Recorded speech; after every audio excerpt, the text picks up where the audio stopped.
What's up, everybody? Welcome to the Butt and Breneman Show. Adam, man, I don't want to waste any time getting to this because we got a huge game this weekend, Maryland versus Ohio State.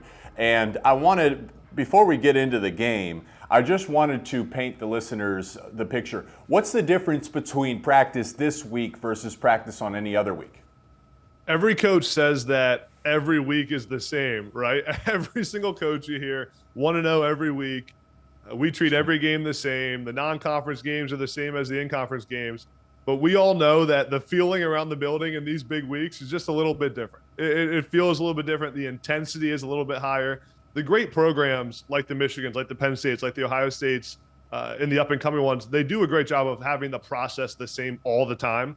Practice is the same. The meetings feel the same. It's the routine. You're ingrained in the process. But the intensity is a little bit higher, and the coaches are a little bit more on edge, and they're game planning a little bit extra hard. For both these programs, it's a massive game. For Maryland, you have a chance to define your program in this game. You're now on the map. You have a quarterback who's one of the best in the Big Ten. We talked about it last week, Jake. Those coaches all week, I promise you, the mood around that building is going to be a little bit different than it was weeks 1 through 5, and they're gonna say it's not just another game. This is a big one in Maryland, and Mike Locksley has a chance to define his legacy as a head coach in this game.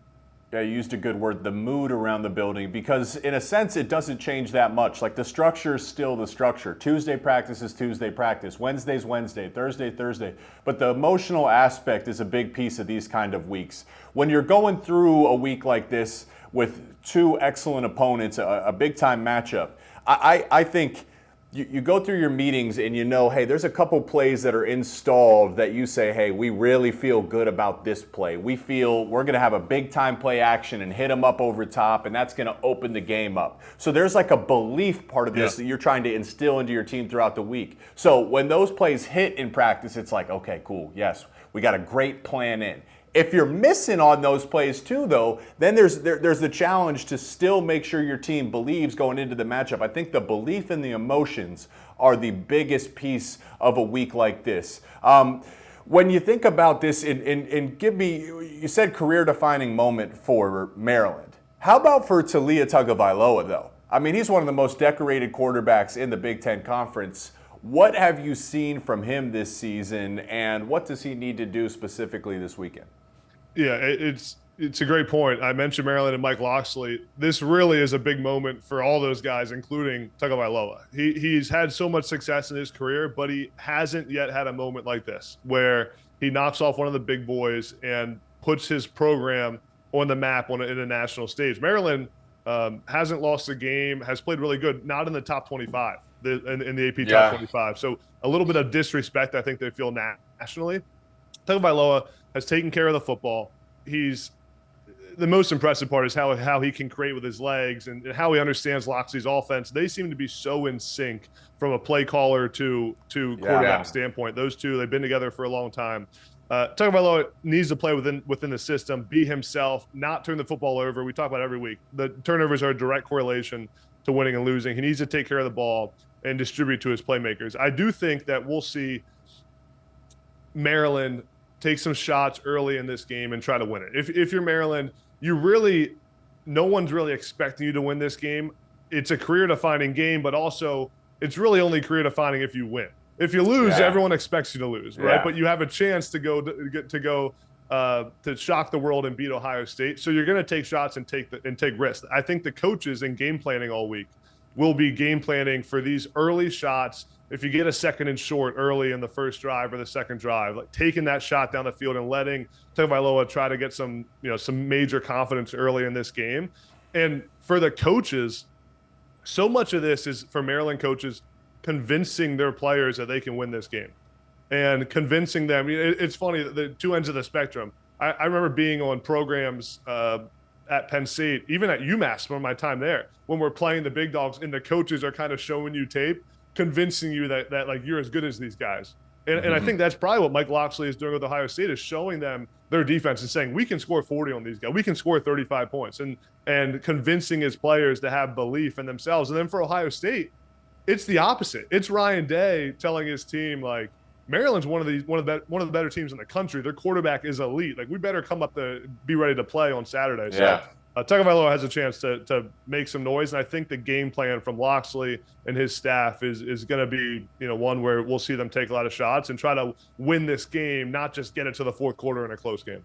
They should believe they can put up that amount of points because that's what they've done. Defensively for Maryland, they lead the nation, tied for first independently in turnover margin. I mean, they do a great job of taking the ball away. Their secondary finds themselves in good position. So do a lot of secondaries. Their secondary completes the interception, and they're probably looking at that tape. McCord on that final drive against Notre Dame. Great plays, but the game was almost over. He didn't see the rat safety coming down and almost had an interception. So that's something that Maryland, they will not drop those passes. So it's a good opportunity for McCord, too, playing a good Maryland defense, a Maryland defense that doesn't get enough credit. As far as the AP rating goes, I just want to comment about this because it's hilarious. We're here in the Big Ten Conference. What do you want us to do, AP? Is it better to lose? Hey, maybe Maryland needs some good losses to be ranked like LSU, right? Maybe if Maryland has if they're 3-2 with 2 good losses, they'd be ranked. Isn't that how it goes down, AP? It's crazy to me. Well, and I saw some of the teams, and I put out a top 25 every week too, and I kind of think about all the teams at the bottom 10 or 5. And, Fresno State was in the AP poll, I think, at like 24, 25, 23, one of those spots. And I'm thinking, Maryland against Fresno State, I think Maryland wins that game by 21 points. Yeah. What are we doing here? One of the best quarterbacks in the country. So, again, as we talked about, it's a chance for Maryland's program, who's come a long way from building this thing from, they were not very good just a few years ago. Mike Loxley, who's had a long career, but has had a lot of success, but not yet the pinnacle. And then Tagovailoa to define himself as a quarterback. For all of them, it's a huge opportunity. Tagovailoa and Maryland have been the biggest problem they've had is they've just been in the Big Ten East. They've been excellent outside of Penn State, Michigan, and Ohio State, which very few teams have an excellent track record against those three. So for those reasons, I'm excited to watch it. Now, I want to have a conversation with you about this because I know you've dealt with injuries. You had to retire early. I myself have dealt with injuries. I had to retire early. We're not talking about retirement for some of these guys, but we have had some injuries come up in recent weeks. Cade McNamara just announced done for the season. His tight end, Luke Lachey, a few weeks ago got injured. Ches Malusi, the Wisconsin running back, another guy that's gotten injured. I just think it's important, man, because we're in the world where there is so much access for players to fan bases to whoever. And a lot of the times that is access towards negativity. When something goes wrong, those fans are in your mentions saying, what are you doing? What's wrong with you? You guys need to step up. But I think what comes up with these injuries is it's important to remind people that these are human beings first and above all else.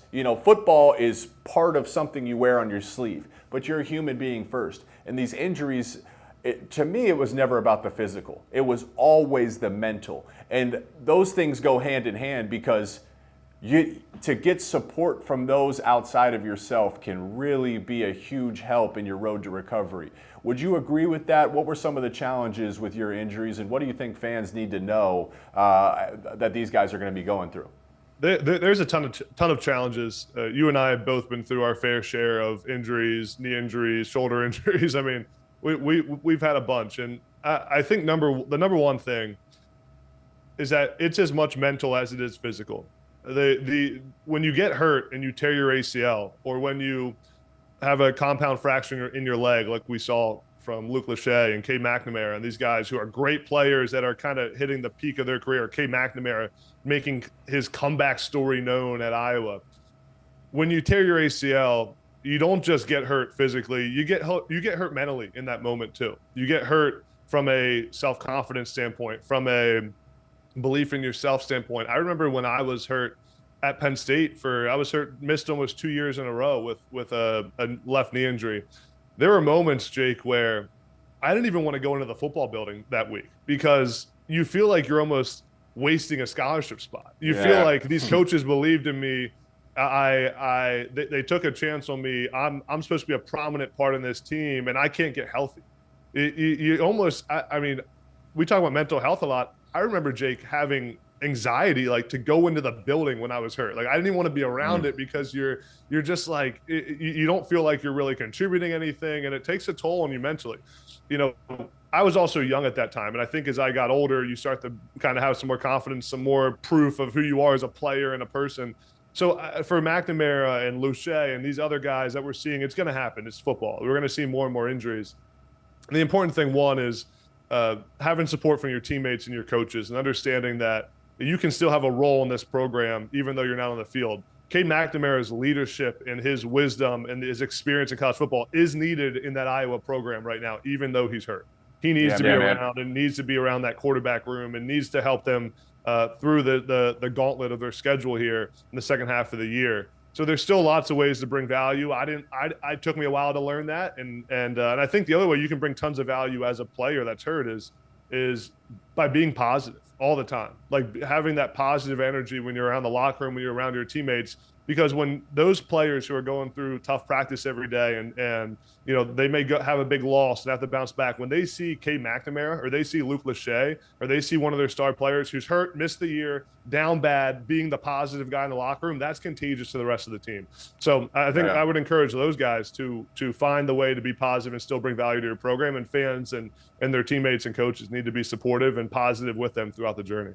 100%, man. And really, you know, football, sports in general, they're metaphors and vehicles to teach life, right? And the truth about life is there's good days and there's bad days and there's sunny days and there's rainy days. You know, that doesn't mean you have to smile every single day and every day is perfect even when it isn't, right? But the beautiful thing is I promise you this, because I share a lot of the sentiment that you do when it comes to dealing with injuries and the mental health aspect of it. In a sense, I'm thankful for going through that because I realized how real mental health is and how important it is. And it allowed me to do a number of different things, tools that I still use today, even though I'm past the injuries, in terms of meditation, speaking to somebody, connecting with people. It made me a better leader, a better partner to my fiance, understanding, having that perspective. I can tell you this. There is a gift on the other side of the adversity. There is a gift if you walk through the storm. I can promise you that. Those guys know it. These guys are all warriors. They know it. But I really wanted to bring this up mainly for the fans to say, hey guys, you know, this is one of the best parts about social media. And though it can get hectic at times, you guys can reach out to your players and let them know we love you. Thank you for your hard work. We're happy that you're still with the program and around the program, and stand behind your players. It's amazing when you're going through those tough times to see some positive words, how that can just go such a long way. So my challenge to the fan base is, even if you're rivals, even think about how powerful that is, even for your rivals to reach out to a guy that's injured and say, hey, listen, I know that you play for the team right there, but I love you still. Like, I wish no ill will. I want to see you come back. So this is a great thing about sports, is the community. So that'd be my challenge to fans. Adam, man, I can't wait for us to meet again next week. It's been awesome hanging out with you guys. This has been the Butt and Breneman Show. Stay tuned in for next week. And hit us in the comments, too. Is there something you want us to talk about? Let us know. We read them, and we'll deliver for you guys. Adam, thanks for joining, man. Thanks, brother.